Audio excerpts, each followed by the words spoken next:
से एक ही विनती है, अगली बार वोट डालने जाओ तो ऐसे आदमी को वोट डालना, ऐसे आदमी को प्रधानमंत्री बनाना जो कम से कम इतनी तो समझ रखता हो कि 2000 का नोट कैंसिल करना है कि चालू करना है।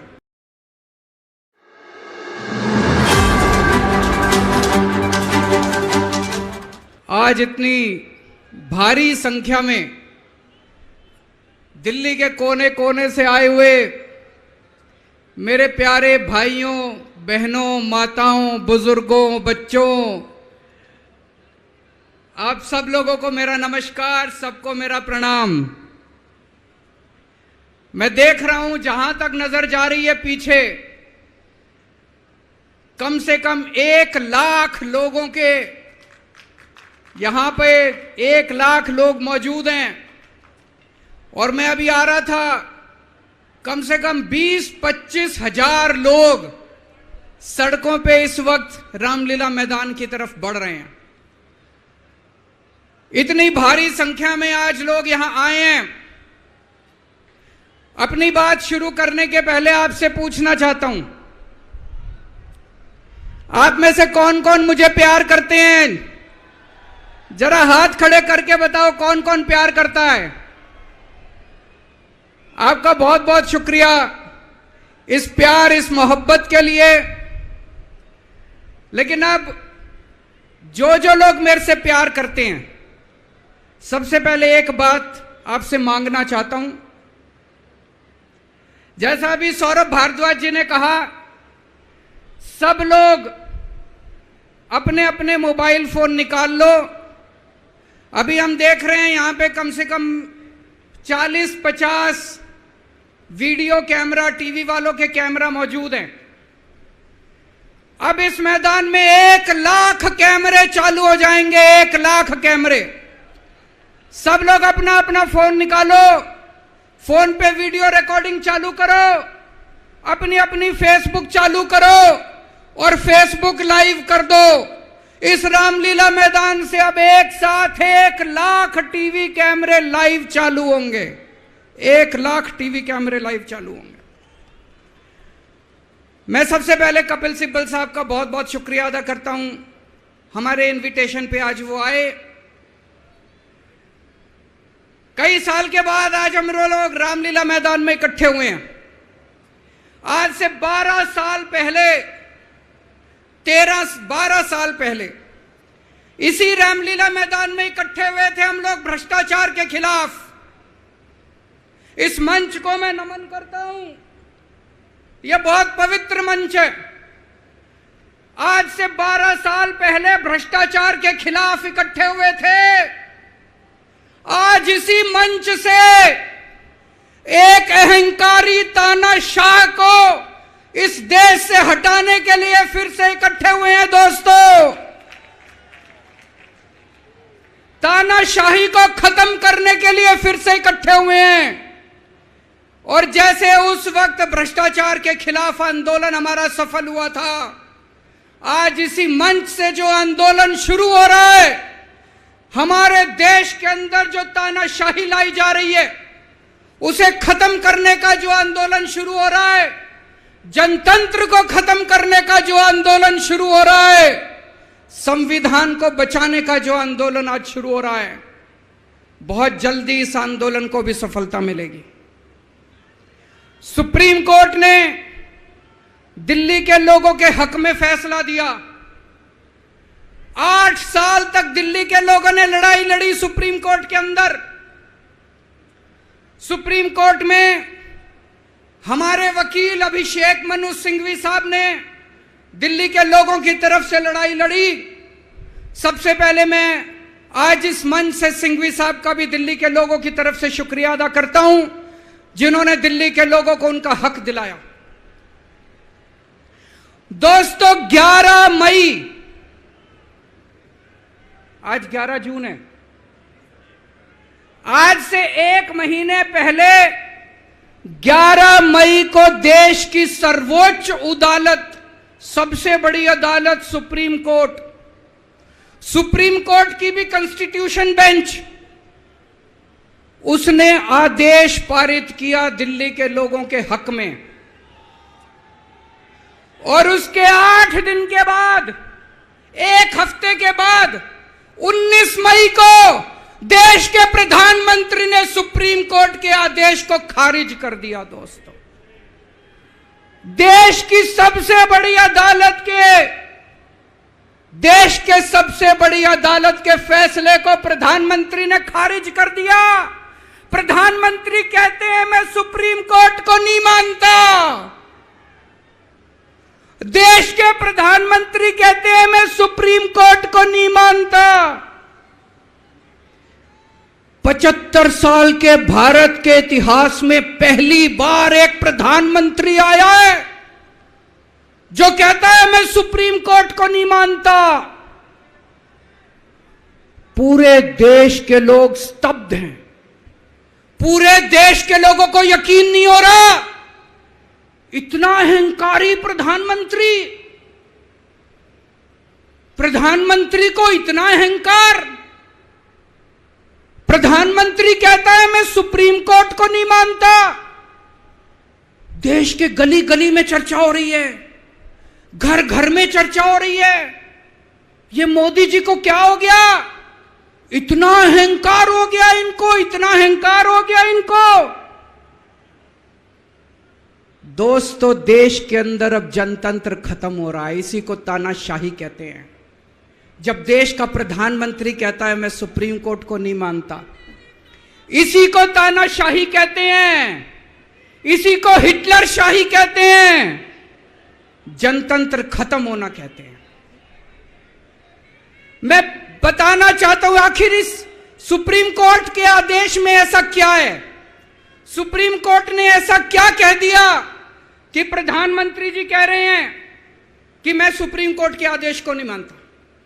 सुप्रीम कोर्ट ने अपने आदेश में बोला कि भारत एक जनतंत्र है, भारत में जनता सुप्रीम है, जनता अपनी सरकार चुनती है, उस सरकार को जनता के काम करने का पूरा अधिकार होना चाहिए। दिल्ली में भी लोग सरकार चुनते हैं, दिल्ली की सरकार को भी, जिस भी सरकार को दिल्ली के लोग चुनते हैं, चाहे इस पार्टी की सरकार हो चाहे उस पार्टी की सरकार हो, सुप्रीम कोर्ट ने कहा कि जो भी सरकार दिल्ली के लोग चुनते हैं, जनता सुप्रीम है, दिल्ली की जनता सुप्रीम है, उस सरकार को काम करने का अधिकार होना चाहिए। मैं आपसे पूछना चाहता हूं, क्या सुप्रीम कोर्ट ने गलत बोला? क्या प्रधानमंत्री को सुप्रीम कोर्ट का आदेश मानना चाहिए? मोदी जी कहते हैं मैं सुप्रीम कोर्ट का आदेश नहीं मानता। मोदी जी ने अध्यादेश पारित कर दिया और सुप्रीम कोर्ट के आदेश को खारिज कर दिया। मोदी जी का अध्यादेश क्या कहता है? प्रधानमंत्री जी ने यह जो अध्यादेश पारित किया, यह क्या कहता है? मोदी जी का अध्यादेश कहता है कि अब दिल्ली के अंदर जनतंत्र नहीं होगा, अब दिल्ली के अंदर तानाशाही चलेगी, अब दिल्ली के अंदर जनता सुप्रीम नहीं है, अब दिल्ली के अंदर एलजी सुप्रीम होगा। अब दिल्ली के अंदर चाहे जनता जिसको मर्जी वोट दे, चाहे जनता जिसकी मर्जी सरकार बनाए, प्रधानमंत्री जी कहते हैं सरकार तो मैं ही चलाऊंगा, मेरी तानाशाही चलेगी। अब जनता सुप्रीम नहीं है, जनता की नहीं चलेगी, जनता की सरकार की नहीं चलेगी। प्रधानमंत्री जी कहते हैं एलजी के जरिए मैं सरकार चलाऊंगा।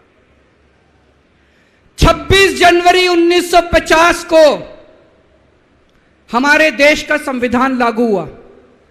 बाबा साहब अंबेडकर ने संविधान बनाया। बाबा साहब अंबेडकर ने अपने संविधान में लिखा कि इस देश के अंदर जनतंत्र होगा, जनता सुप्रीम होगी। आज प्रधानमंत्री जी ने भारत के संविधान के परखच्चे उड़ा दिए। प्रधानमंत्री जी ने भारत का संविधान बदल दिया। प्रधानमंत्री जी कहते हैं अब जनता सुप्रीम नहीं होगी, अब एलजी सुप्रीम होगा। जनता सुप्रीम नहीं होगी, अब प्रधानमंत्री सुप्रीम होगा। प्रधानमंत्री जी कहते हैं अब दिल्ली की जनता की वोट की कोई कीमत नहीं होगी। यह तो सरासर अपमान है दिल्ली के लोगों का। प्रधानमंत्री जी कहते हैं दिल्ली की जनता जिसको मर्जी वोट दे, उस वोट की कोई कीमत नहीं है। दोस्तों, ये बीजेपी वाले रोज मेरा अपमान करते हैं, मेरे को गालियां देते हैं, गंदी गंदी गालियां देते हैं। मेरे को अपने मान और अपमान की कोई चिंता नहीं है, मैं कोई परवाह नहीं करता। मैं इनको वापस गाली नहीं देता, मेरे को गाली गलौज नहीं करनी आती, मेरे संस्कार नहीं सिखाते। मैं 24 घंटे अपने काम में व्यस्त रहता हूं, मेरे को काम से मतलब है। आप लोगों ने मेरे को इतना मौका दिया, इतनी जिम्मेदारी है, 24 घंटे काम करता हूं। ये लोग मेरे को जितनी मर्जी गाली दे लें, लेकिन इस बार इन लोगों ने आपका अपमान किया है, आपकी वोट की कीमत, आपका वोट का अपमान किया है। यह मैं बर्दाश्त नहीं कर सकता, आपके अपमान को मैं बर्दाश्त नहीं कर सकता। इसको किसी हालत में नहीं होने देंगे। दिल्ली के लोगों के वोट का जो इन्होंने अपमान किया है, मोदी जी ने तमाचा मारा है दिल्ली के लोगों को, इसको बर्दाश्त नहीं कर सकते। इसको ठीक करा के रहेंगे, इस अध्यादेश को खारिज करा के रहेंगे, सुप्रीम कोर्ट के आदेश को पालन करा के रहेंगे। करेंगे कि नहीं करेंगे?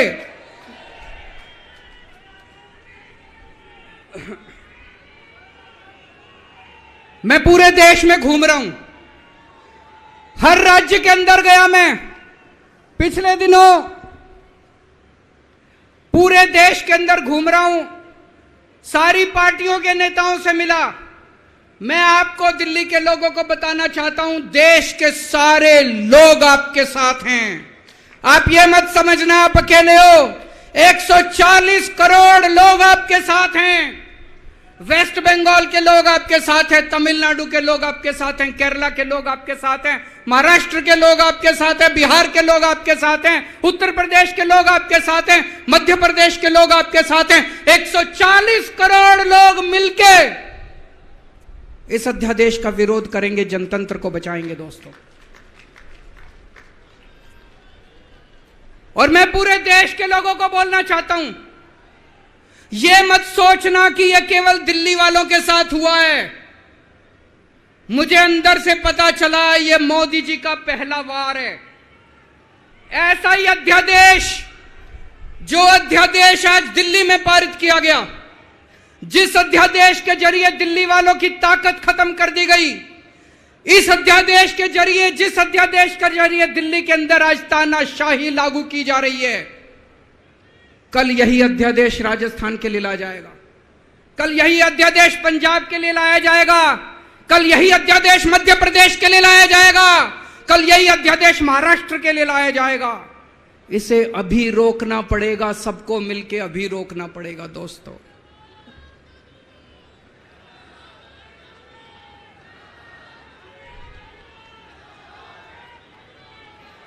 मोदी जी दिल्ली वालों के पीछे क्यों पड़े हैं?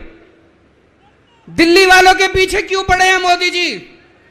2015 में दिल्ली के लोगों ने 7 एमपी की सीट मोदी जी को जिता दी, मोदी जी को प्रधानमंत्री बनाया और मोदी जी को कहा आप देश संभालो। और दिल्ली में 70 में से 3 सीट बीजेपी को दी, 3 सीट, 67 सीट आम आदमी पार्टी को दी। और दिल्ली के लोगों ने कहा केजरीवाल जी आप दिल्ली संभालो। बीजेपी को 3 सीट देने का क्या मतलब? दिल्ली के लोगों ने अपनी आंखें लाल करके मोदी जी की तरफ देखा और बोला आप देश संभालो, खबरदार दिल्ली की तरफ आंख उठा के देखी तो। बोला कि नहीं बोला? 2020 में फिर से दिल्ली के लोगों ने 7 एमपी की सीट मोदी जी को दी, बोले आप देश संभालो। आम आदमी पार्टी को 70 में से 62 सीट दी, बोले केजरीवाल जी आप दिल्ली संभालो। फिर से दिल्ली के लोगों ने आंखें लाल करके मोदी जी को कहा आप देश संभालो, दिल्ली की तरफ आंख उठा के मत देखना। लेकिन प्रधानमंत्री जी से देश तो संभल नहीं रहा, देश का तो बेड़ा गर्क कर दिया। रोज उठते हैं और दिल्ली वालों के काम रोक देते हैं, रोज उठते हैं और दिल्ली वालों के काम। मैं स्कूल बनवाता हूं, मोदी जी कहते हैं मैं तेरे स्कूल नहीं बनने दूंगा। मैं अस्पताल बनवाता हूं, मोदी जी कहते हैं तेरे अस्पताल नहीं बनने दूंगा। मैं मोहल्ला क्लिनिक बनाता हूं, मेरे मोहल्ला क्लिनिक तोड़वा दिए मोदी जी ने। पिछले साल प्रधानमंत्री जी ने दिल्ली के अस्पतालों में दवाइयां बंद करा दी। मैं सीसीटीवी कैमरे लगवाता हूं, प्रधानमंत्री जी एलजी को कह के सीसीटीवी कैमरे नहीं लगने देते। पिछले साल मोहल्ला क्लिनिक के अंदर इन्होंने गरीबों के टेस्ट बंद करवा दिए। दोस्तों, मैंने दिल्ली के लोगों के लिए योगा क्लासेस शुरू की, प्रधानमंत्री जी ने योगा क्लासेस बंद करवा दी। प्रधानमंत्री जी से मैं कहना चाहता हूं, आप देश संभालो ना, आपसे देश तो संभल नहीं रहा। देश का बेड़ा गर्क कर दिया आपने। चारों तरफ इतनी महंगाई हो रही है, पेट्रोल 100 रुपए लीटर पहुंच गया, डीजल 90 रुपए लीटर पहुंच गया, दूध महंगा हो गया, सब्जियां महंगी हो गई, एलपीजी का सिलेंडर 1000 रुपए के ऊपर हो गया। इनको समझ ही नहीं आ रहा महंगाई कैसे, इनको चौथी पास राजा को समझ ही नहीं आ रहा कि देश कैसे संभाले।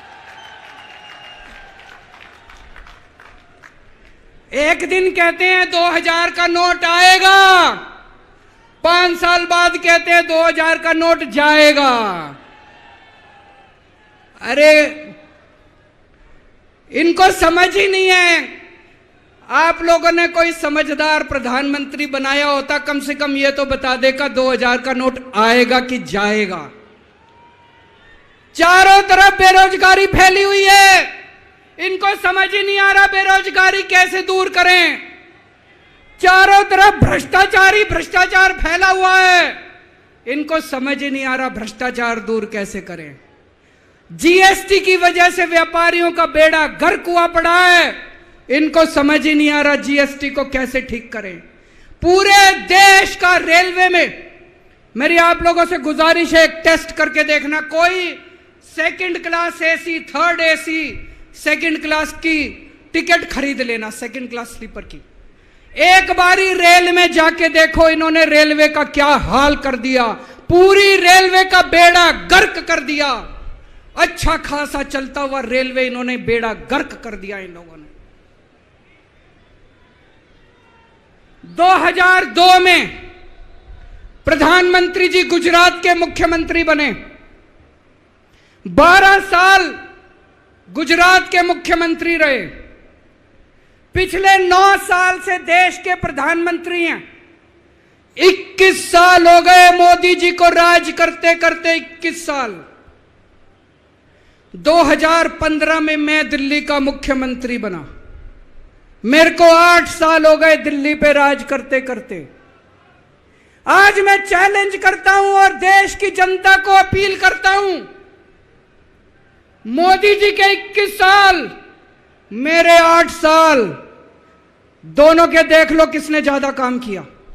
केजरीवाल ने ज्यादा काम करा, केजरीवाल ने 8 साल में ज्यादा काम करा कि मोदी जी ने 21 साल में ज्यादा काम करा। अरे इनसे काम तो होता नहीं है। देश के अंदर जो अच्छा काम करता है उसको रोकने की कोशिश करते हैं। ये आज दिल्ली के सारे अच्छे काम रोकना चाहते हैं। मोदी जी के पास तो फुल पावर थी 21 साल, मेरे को तो इन्होंने काम भी नहीं करने दिए, हर काम में टांग अड़ाया। फिर भी मेरे 8 साल उठा के देख लो, कितने स्कूल बनवा दिए, कितने अस्पताल बनवा दिए, लोगों का इलाज मुफ्त कर दिया, लोगों के बच्चों को पढ़ाई दे रहे हैं अच्छी, बिजली मुफ्त कर दी। मैंने बिजली मुफ्त करी। मोदी जी कह रहे हैं फ्री की रेवड़ी बांट रहा है। अरे गरीबों के हाथ में अगर 4 रेवड़ी रख दी तो कौन सा बुरा हो गया। मोदी जी आपने तो रेवड़ी नहीं, पूरा का पूरा रेवड़ा उठा के अपने दोस्त को दे दिया। पूरा का पूरा देश उठा के अपने दोस्त को दे दिया। पूरा की पूरी केंद्र सरकार उठा के अपने दोस्त को फ्री में दे दी। मैंने तो 4 रेवड़ी रखी थी एक एक हाथ में, गरीबों के हाथ में, आपने तो रेवड़ा ही उठा के दे दिया सारा का सारा। अब लोग प्रधानमंत्री जी से पूछने लगे हैं कि केजरीवाल ने इतने स्कूल बना दिया, आपने क्या किया? उनके पास कोई जवाब नहीं है। अभी पिछले साल मैं गुजरात का चुनाव लड़ने गया,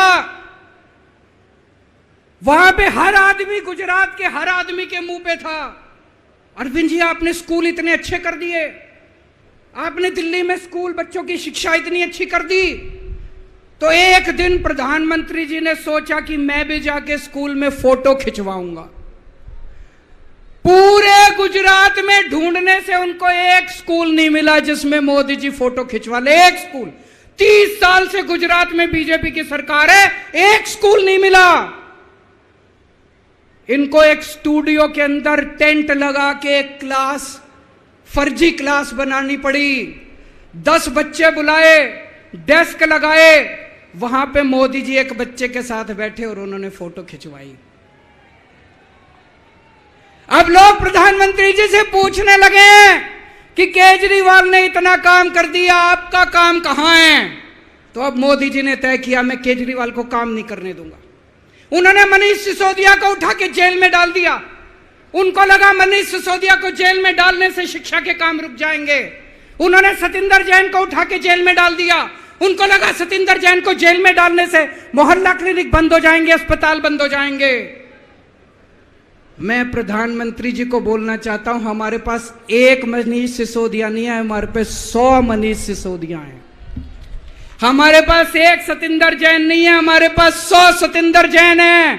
आप एक को जेल में डालोगे, हमारा दूसरा आ जाएगा काम करने के लिए, काम नहीं रुकेगा दोस्तों। जब इनको जेल में डालने से काम नहीं चला तो अब ये ऑर्डिनेंस लेके आए हैं और ऑर्डिनेंस से ये सारा काम रोकना चाहते हैं दोस्तों।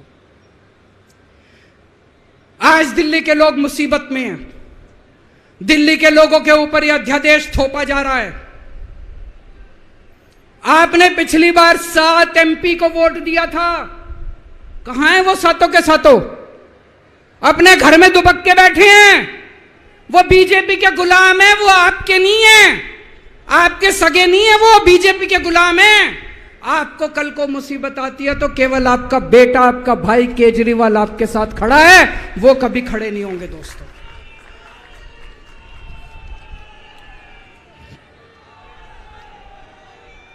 और अंत में मैं आपको एक कहानी सुनाना चाहता हूं। चौथी पास राजा, किस किसने सुनी है ये कहानी?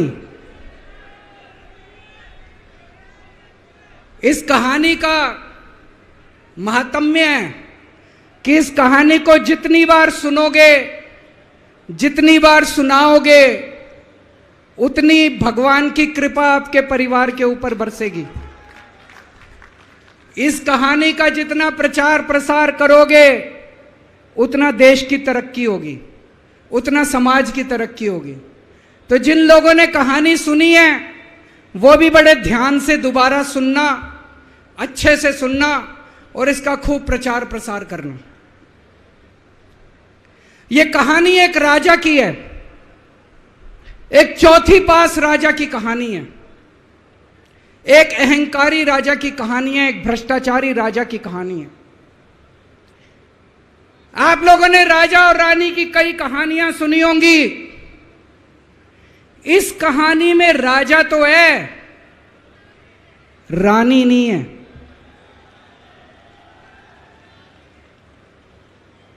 तो एक महान देश था, कई हजार साल पुराना देश।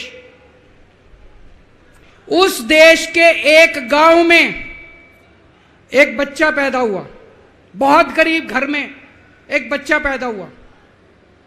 तो जैसे गांव के अंदर बच्चा पैदा होने पे ज्योतिषी आते हैं, ज्योतिषी आके बच्चे का भविष्य बताते हैं, ऐसे गांव का ज्योतिषी आया, उसने बच्चे की कुंडली देखी और बच्चे की मां को बोला कि माई, तेरा बेटा बड़ा होके बहुत बड़ा सम्राट बनेगा। माई को समझ नहीं आया, मैं इतनी गरीब, मेरा परिवार इतना गरीब, मेरा बेटा सम्राट कैसे बनेगा। खैर बच्चा धीरे धीरे बड़ा होने लगा। गांव के सरकारी स्कूल में उसका एडमिशन करा दिया। उसका पढ़ने लिखने में मन नहीं लगता था। पढ़ते पढ़ते क्लास करते करते चौथी में आके उसने नाम कटवा लिया। उसका पढ़ाई लिखाई में मन नहीं लगता था। बगल में, गांव के बगल में एक रेलवे स्टेशन था। घर में बहुत गरीबी थी। वो बच्चा वहां स्टेशन पे जाके चाय बेचने लगा।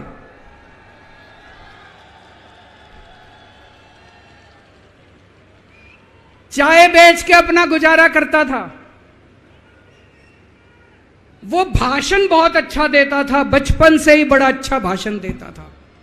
गांव के लड़कों को इकट्ठा कर लेता और भाषण देना चालू करता। धीरे धीरे आसपास के गांव में फैल गया कि यह बच्चा भाषण बड़े अच्छे देता है।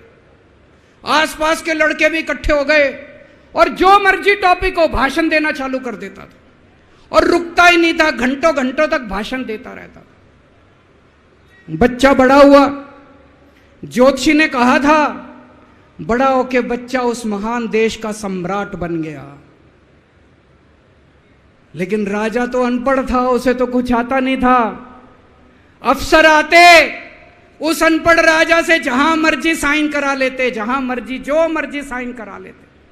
वो राजा अनपढ़ था, उसे लगता था मैं अगर अफसरों से पूछूंगा तो मेरी कमजोरी सबके सामने प्रकट हो जाएगी। अफसरों को लगेगा मेरे को कुछ आता नहीं है। अफसर जो मर्जी लेके आते थे वहां साइन कर देता था। वो धीरे धीरे पूरे देश के अंदर फैल गया कि राजा अनपढ़ है, राजा अनपढ़ है। राजा को बड़ा बुरा लगने लगा। तो राजा ने कहीं से एक फर्जी डिग्री का जुगाड़ कर लिया। एक फर्जी डिग्री का जुगाड़ कर लिया, एमए की डिग्री का। और राजा बोला मैं एमए हूं। पर सच्चाई तो पूरे देश को पता थी, राजा तो अनपढ़ था। धीरे धीरे राजा अहंकारी भी होता गया। अहंकारी राजा और ऊपर से अनपढ़। जो मर्जी उस राजा के पास जाता और राजा से कुछ भी पास करा के ले आता। एक बार कुछ लोग गए, राजा को बोले जी नोटबंदी कर दो। नोटबंदी करने से भ्रष्टाचार खत्म हो जाएगा, आतंकवाद खत्म हो जाएगा। राजा को कुछ समझ नहीं आया। राजा की खूब चमची मारी उन्होंने। राजा ने एक दिन शाम को टीवी पे आके 8 बजे नोटबंदी कर दी। पूरे देश का बेड़ा गर्क हो गया दोस्तों। लंबी लंबी बैंकों के सामने लाइनें लग गई। कई लोग मर गए, दुकानें बंद हो गई, रोजगार बंद हो गए, बड़ी बड़ी इंडस्ट्री बंद हो गई। पूरे देश का बेड़ा गर्क हो गया। फिर एक दिन कोई आके बोला जी 2000 का नोट ले आओ। राजा 2000 का नोट ले आया। 4 साल बाद कुछ लोग आके बोले जी 2000 का नोट बंद कर दो। राजा ने 2000 का नोट बंद कर दिया। राजा को अकल तो थी नहीं, बेवकूफ था, अनपढ़ था। कभी 2000 का नोट चालू करता था, कभी 2000 का नोट बंद करता था।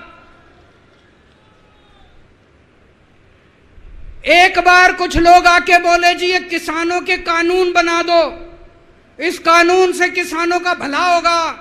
राजा ने कानून बना दिए। पूरे देश के किसान सड़कों पे उतर आए। 750 किसान मर गए आंदोलन में। और 1 साल के बाद राजा को वो तीनों कानून वापस लेने पड़े। एक बार उस देश के अंदर बहुत बड़ी महामारी फैल गई। चारों तरफ महामारी फैल गई, लोग मरने लगे। किसी ने आके बोला जी थाली बजवाओ तो देश ठीक हो जाएगा। तो राजा ने पूरे देश में थाली और चम्मच बजवा दिए। महामारी तो नहीं बची, महामारी तो फैली रही। किसी ने आके कहा जी डॉक्टरों की जरूरत पड़ेगी, दवाइयों की जरूरत पड़ेगी, इंजेक्शन की जरूरत पड़ेगी, तब महामारी रुकेगी। राजा अपने दोस्तों का बड़ा ख्याल रखता था। उसके दोस्त थे। एक दोस्त ने 10,000 करोड़ रुपए चोरी कर लिए राजा ने उसको देश से भगा दिया। दूसरे दोस्त ने 20,000 करोड़ चोरी कर लिए, राजा ने उसको भी देश से भगा दिया। पर एक दोस्त ऐसा था जिससे राजा की ज्यादा ही दोस्ती थी। कौन था? उसको उन्होंने सारे एयरपोर्ट बेच दिए, सारे जहाज बेच दिए, सारे सीपोर्ट बेच दिए, उन्होंने आसमान बेच दिया, जमीन बेच दी राजा ने, खदाने बेच दी। उस दोस्त पे राजा मेहरबान था। राजा का एक और दोस्त था। वो दोस्त इतना गंदा था कि उसने कुछ अंतर्राष्ट्रीय खिलाड़ी महिलाओं के साथ बदतमीजी करी, लेकिन राजा ने दोस्ती नहीं छोड़ी। मजाल जो उस दोस्त के ऊपर कोई आंच आ जाए, राजा उस दोस्त के साथ खड़ा रहा, लेकिन उसने खिलाड़ियों का समझ। राजा का एक और दोस्त था।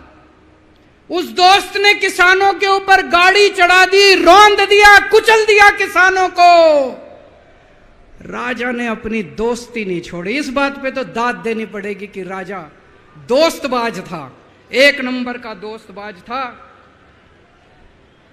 चारों तरफ अत्याचार हो गया, चारों तरफ देश के अंदर इनके अपने लोग जो थे वो बलात्कार करने लगे, गलत काम करने लगे, हाहाकार मच गया।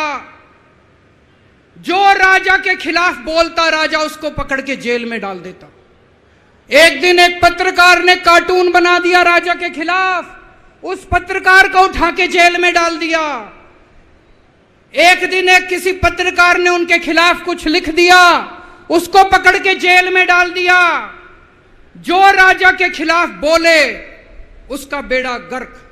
कोई जज अगर उस राजा के खिलाफ ऑर्डर करता था, राजा उसको बख्शता नहीं था। चारों तरफ अत्याचार, महंगाई, बेरोजगारी। ऊपर आसमान में देवता ये सब देख रहे थे कि पृथ्वी के ऊपर कितना घनघोर अत्याचार हो रहा है। सारे देवता इकट्ठे हुए, देवताओं ने मीटिंग करी।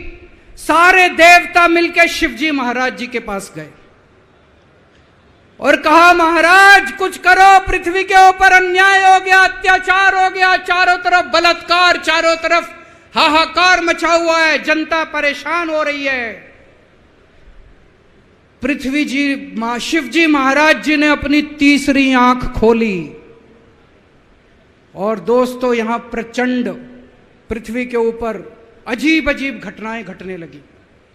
उज्जैन के अंदर महाकाल की 6 सप्तऋषियों की बड़ी बड़ी 10 फुटा भारी भारी मूर्तियां थी। एक दिन बारिश और तूफान आया और 6 की 6 मूर्तियां टूट गई। लोगों ने कहा बड़ा अपशकुन हो रहा है, बड़ा अपशकुन हो रहा है। एक दिन एक ट्रेन एक्सीडेंट हो गया, 250 से ज्यादा लोगों की मौत हो गई। लोगों ने कहा बड़ा अपशकुन हो रहा है। और एक दिन घनघोर बारिश आई, तूफान आया, ऊपर से आकाशवाणी हुई। सारे देश की जनता को भगवान ने कहा कि आप महान देश के लोग हो, क्या कर रहे हो, उठो, खड़े हो जाओ और इस अहंकारी राजा के खिलाफ सब लोग मिलकर आवाज उठाओ। भगवान आपके साथ है। और उसके बाद दोस्तों सोई हुई जनता जाग गई और 1 साल के अंदर उस अहंकारी राजा का राजपाट जनता ने उखाड़ के फेंक दिया। और उसके बाद वो महान देश दिन दूनी रात चौगनी प्रगति करने लगा। ये कहानी बड़ी पवित्र कहानी है। इस कहानी को सुनने से और सुनाने से परिवार का, समाज का और देश का बहुत भला होता है। इसे ज्यादा से ज्यादा शेयर कीजिए, ज्यादा से ज्यादा लोगों तक पहुंचाइए ताकि ज्यादा से ज्यादा लोग इसे सुन सकें, इसे समझ सकें। अंत में आपसे एक ही विनती है, अगली बार वोट डालने जाओ तो ऐसे आदमी को वोट डालना, ऐसे आदमी को प्रधानमंत्री बनाना जो कम से कम इतनी तो समझ रखता हो कि 2000 का नोट कैंसिल करना है कि चालू करना है। कपिल सिब्बल साहब एक बहुत अच्छी लड़ाई लड़ रहे हैं। इनकी एक वेबसाइट है इंसाफ के सिपाही। आप लोग सब लोग ज्यादा से ज्यादा इस वेबसाइट पे जाके इसको लॉगिन करें, रजिस्टर करें और हम सब लोगों को मिलके अपने महान देश भारत देश के लिए काम करना है। भारत माता की।